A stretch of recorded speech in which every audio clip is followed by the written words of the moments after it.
Hi, everybody. Today I want to take a look at the history of artificial intelligence, and this will be an examination of that and its connection to Canada and the Canadians involved in that. Let's get started.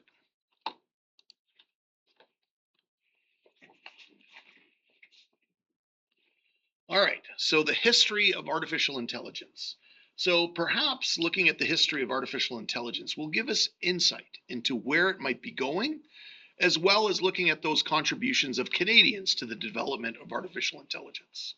So it might be obvious that artificial intelligence begins with the development of computer science and the development of mathematics.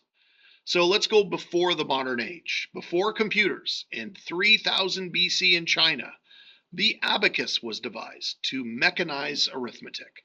So humans did not have to do the math themselves. The abacus was one of the first examples of mechanized arithmetic. And then around 780 to 850 AD, Persian mathematician Muhammad ibn Musa al-Khwarizmi, I can't say it right, devised some of the first step-by-step procedures for doing computations and calculations. This name would be the etymology of the word algorithm. It comes from his name. We have synonymously now with the way computer programs have been written. By 1630, the slide rule was also created, which is still used to some degree to this day, to also help mechanize arithmetic. All right, pre-1900s, before the 1900s, more mechanical devices were created to assist with mathematics. Excuse me. And automation included French mathematician Blaise Pascal creating the Pascaline, and French weaver and merchant Joseph Jacquard creating the very first programmable automated machine, which was in fact a weaving loom. And English mathematician and engineer Charles Babbage creating the analytical engine, or the Babbage machine. Considered one of, if not the first programmers, Ada Lovelace, or Countess Ada Lovelace, who was an English mathematician and an actual countess, worked on that analytical engine from Charles Babbage and wrote an algorithm to compute the Bernoulli numbers, and it is considered one of the very first computer programs. By the 1900s, in 1944, during World War I, or I guess in 1944 is after World War I, the US military, IBM, and American physicist Howard Aiken developed the Harvard Mark I computer. American Grace Hopper, a computer scientist, along with being a Navy admiral with a PhD in mathematics and physics, worked on programming the Mark I and introduced the idea of programming using English words and wrote the very first computer manual.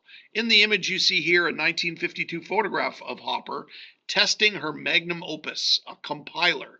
This replaced having to use stacks of hundreds of punch cardboard cards with human-like programming languages that we still use to this day. By 1945, John von Neumann, a Hungarian computer scientist, proposed the idea of a stored program that used computer memory, replacing the 10-digit system with a binary 2-digit system that we use for computers to this day. By the 1950s, in a time of change after the Second World War, Alan Turing, an English mathematician and computer scientist, wrote a paper entitled Intelligent Machines, which would shape the future of AI. This is seen a little bit in the movie The Imitation Game.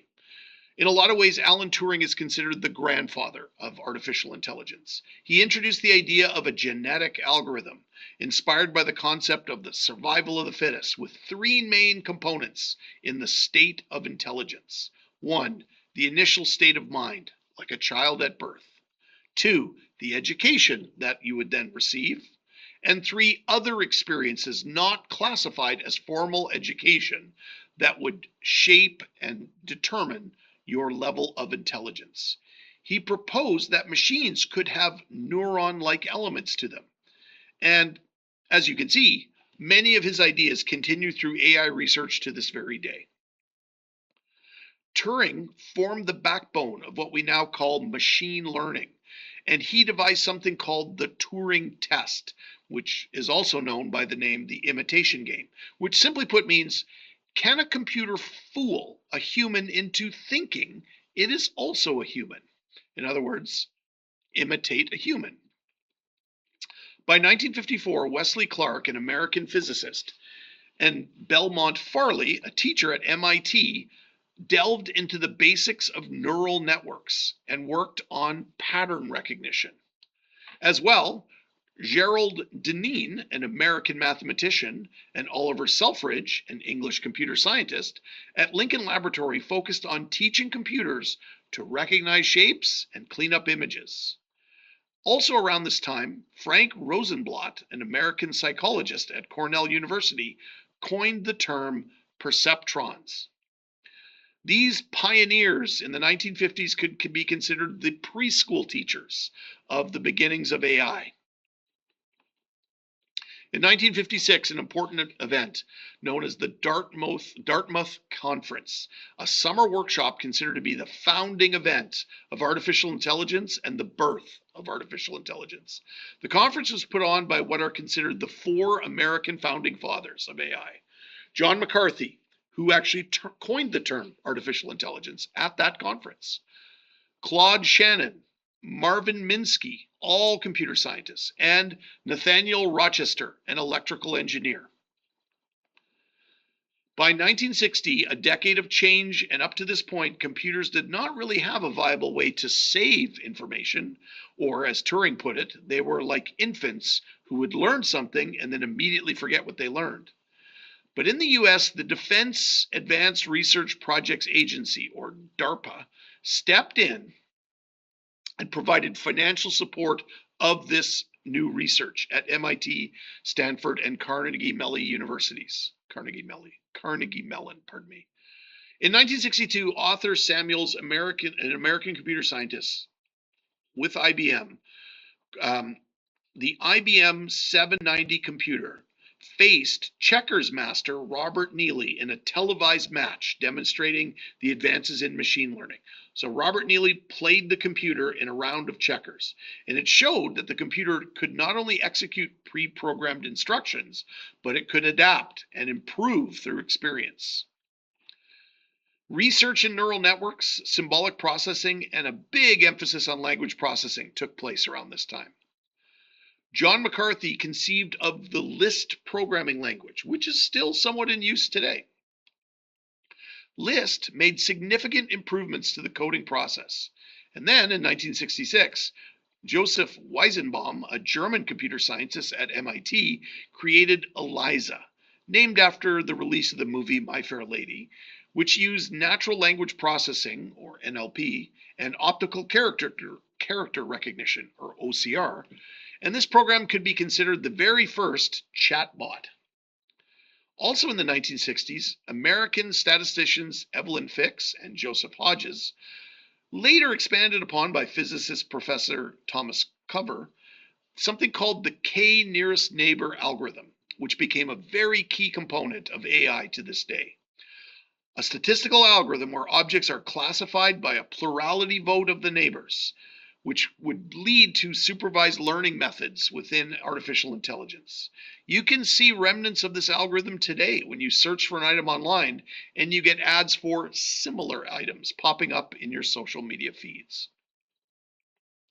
By 1969, Stanford Research, the Institute developed a physical robot that incorporated AI called Shaky the Robot. It could reason about its actions, follow instructions, learn, and plan routes. It was a first of its kind that worked autonomously, in other words, without a human operating it. By 1974, computer scientist Marvin Minsky from the Dartmouth concert wrote a book called A Framework for Representing Knowledge that led to the concept of the Minsky frame, or larger concept of frames, which is a data structure used to represent a situation. Frames help us understand new situations and context by comparing them to similar patterns.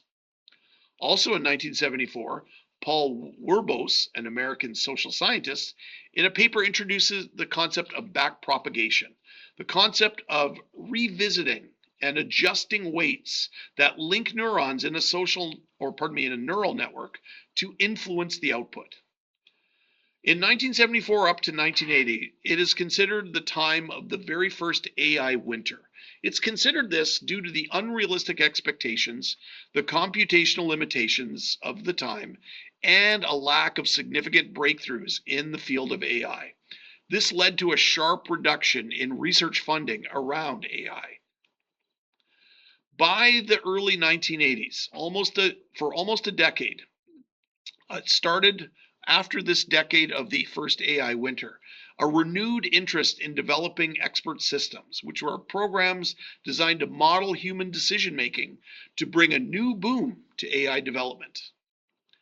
This is seen in the XCon, or the Expert Configurer, a self-organizing software system put into place by the Digital Equipment Corporation, or DEC, which later joined with a computer maker, Compaq, and later still was acquired by Hewlett-Packard. It saved that company $25 million a year by automating computers with customer orders, and was one of the first examples of an AI system working with a business and being financially beneficial. In addition to American universities, MIT and Stanford, the University of Toronto became relevant in AI when British/Canadian Dr. Geoffrey Hinton advanced the field on backpropagation and neural networks, and he's now been called the godfather of deep learning. Canada became a crucial hub in the global AI research community, which it is to this day, including computer scientists Yoshua Bengio, which is a French Canadian, and Turing Award winner Richard Sutton, an American/Canadian who is considered the godfather of deep learning and reinforcement learning in AI. And both of those worked and taught at the University of Montreal and later the University of Alberta. In the late 1980s to the early 1900s, this is considered the second AI winter, due to, again, limitations and high maintenance costs of expert systems, combined with decreased government funding of the time. However, one of the most important developments in AI was beginning in the 1990s without us even knowing about it, which was the data, our data. The rise of the popularity of the internet in the early 1990s and the widespread use, the affordability, and variety of computer technology, from personal computers, gaming, portable electronics, autonomous vehicles, was all starting to explode in the 90s. And we started sharing more and more data online, and the new information age and the rise of big data had begun. This period reintroduced and enhanced backpropagation through the development of convolutional neural networks, or CNN, which meant we were training AI to think like a human, using problem-solving techniques, critical thinking, and what we might call common sense, through semantic networks, neural nets, frame languages, and deep learning algorithms. In 1997, a Taiwanese American computer scientist led a team at IBM to develop a supercomputer called Deep Blue. Deep Blue defeated world chess champion Garry Kasparov in a highly publicized match, demonstrating the power of search algorithms and computational speed. It is considered an AI milestone. Deep Blue would use brute force computation, analyzing up to 200 million possible chess positions. And this would lay the groundwork for IBM eventually building Watson in 2011 and competing on the TV game show Jeopardy, using natural language processing and defeating Jeopardy champion Ken Jennings, who now hosts Jeopardy. By 2000 and the early 2000s, the dawn of the new millennium started with an economic uncertainty after the dot-com crash, which shaped the viability of AI in the business world, but also a new wave of technology and more data, which was now considered the new oil in terms of its value. In 2001, Minsky's concept of frames, designed to mimic human decision-making, was reimagined by American statistician Leo Brenman as random forests. If a decision tree represents a single decision or a single tree, for example, a picture of a bear or a picture of a fuzzy rock, which can it decide it is, whereas a random forest model is many trees of decisions, some of which, say 75%, considered a bear, and some of them, let's say 25%, considered a rock, but majority rules, and it would classify it as a bear. In 2002, the iRobot company created the Roomba. It was released and bringing a form of AI robotics into consumer homes. Also in the early 2000s, the term semantic web was being used to describe a new internet with XML or extendable markup language and resource description frameworks or RDFs, which would organize the web and use hidden labels, making more meaningful connections between the data on the internet and the web pages that are there, which English computer scientist Tim Berners-Lee, considered the inventor of the World Wide Web, called the semantic web a fundamental shift in the way we use the internet for business and managing our daily lives. Major internet companies and influences to this day on technology futures were founded around this time, including Amazon in 1995, Google in 1998, Facebook in 2004, YouTube in 2005, Instagram in 2010, etc. And an explosion of big data, which included text, images, videos. The bedrock of AI is big data. This really started in the late 90s and the early 2000s. If we move from 2010 up to 2020 and up to present day, by the 2010s, users had started to notice that if they searched online for a Chevy truck, then a lot of Chevy trucks would be showing up in their social media feeds. Autocomplete was helping with typing and predicting what to say, and AI tools were now just silently working in the background. In 2016, Google's DeepMind's AlphaGo defeated the world's top Go player, which traditional AI models struggled to play due to the variety of possible moves in the game. Researchers at the University of Alberta introduced DeepStack, an AI-powered poker machine that mastered gameplay and could operate on a standard laptop, making decisions within 3 seconds. By 2012, Canadian computer scientist Alex Krevhevsky and Hinton at the University of Toronto developed AlexNet, a convolutional neural network which utilized 8 layers and 650,000 artificial neurons in a deep neural network for image classification and won the ImageNet Supervision Challenge. In addition to improving computer vision, computer speech improved by 2013 using tools like Google's Word2Vec and Stanford University's GloVe, which laid the groundwork for the large language models like ChatGPT that were coming. By 2016, Google's WaveNet revolutionized text-to-speech using those DNNs and synthesizing speech directly from raw audio waveforms, resulting in more natural-sounding speech. Then voice-driven assistants like Siri, Alexa, and Google, those assistants would follow shortly afterwards. By 2017, Alex Varwani, an Indian computer scientist in Google's AI division, introduced the idea of the transformer to the neural network, to the architecture which allowed the AI to focus its attention and weigh more important parts of a sentence or a prompt from users, becoming the foundation of using scalable transformers in generative AI, systems that are used to this day. As a matter of fact, in ChatGPT, the GPT part, the T stands for transformer. The GPT stands for generative pre-trained transformer. The onset of LLMs and generative AI was possible due to the advances to this stage in AI architecture, the immense computing power brought on by the internet and the explosion of online digital content, the widespread adoption of graphics processing units, or GPUs, in the transformer model with training tools, for example, TensorFlow, PyTorch, and Hugging Face. By the early 2020s, companies like OpenAI, the creators of ChatGPT, Anthropic, the creator of Claude, along with Google, the creator of Gemini, were building the modern AI tools we now use today. The global pandemic of 2020 opened awareness with everyone at home on their devices, aware now of these new AI tools, and they soon became global phenomenons. Now these tools and companies are household names, and society and governments are rushing to catch up. The United States called for regulation on AI in October of 2023, and impending legislation in the EU passed in 2024. After 7 decades, from the concept of artificial intelligence to it being a fixture in our daily lives, AI now leads our society into the future. Terms we have seen come along upon this journey can be seen in this word cloud.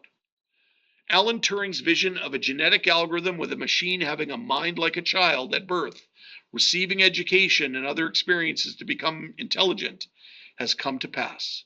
The human brain is estimated to have around 86 billion neurons, with upwards of over 1,000 connections on each neuron to other neurons.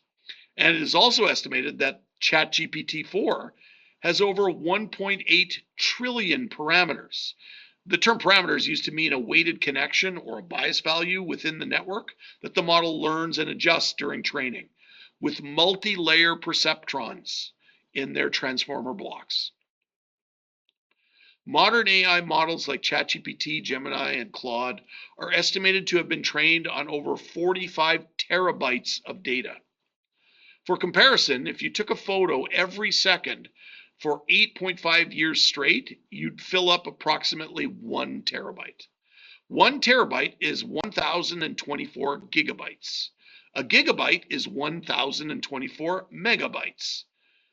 You could represent a gigabyte as something like a digital movie. 1 megabyte is 1,024 kilobytes. You could think of this as representing a photo or a digital song. 1 kilobyte, or 1,024 bytes, could represent something like an email or a page of text. And 1 byte is 8 bits, representing something like a single character, like the letter capital A. A bit, which is the smallest unit of measurement, is essentially a 1 or a 0 or an on or an off. And so this gives you some perspective on the sizes and the scalability of the data and information we're talking about. Some of the most common uses of artificial intelligence today are automation, including factories and smart devices like self-driving cars, home devices like thermostats, etc. It can also be used in background logic for web page recommendations from Netflix, from Amazon, for e-commerce, search engines, navigation apps, etc. For security, with face detection and face recognition, and spam filters. In health, for image diagnosis, and drug discovery and simulations. In business, for automating processes, for example, filling orders or completing paperwork. For predictive maintenance, preventing equipment failure. For data analysis, for customer service. For generative content creation, writing text, writing code, creating images, audio, video, etc. And for chatbots, for having conversations, inquiring about information, and having simulated conversations. The growth of the usage of sites like ChatGPT, which is estimated to have between 700 and 800 million weekly users, or Gemini, which is estimated at 450 million weekly users, and Claude at estimated 18.9 million weekly users. And the prompts that are being written into them are approximately 3 billion combined prompts per day into those 3 sites. Prompts take user input as tokens, or they tokenize the prompt. What we write or say into the prompt, and the tokens are the fundamental units that AI models use to process the prompt. Tokens are essentially pieces of words, as AI doesn't necessarily process whole words or whole sentences. It instead breaks down the prompt into smaller numerical units. For example, the word "the" might be 1 token, while the word engineering might be broken into 2 tokens, like ENGI and NEERING. Thank you, everybody. I hope you found this presentation useful and interesting, and I hope you have a great day.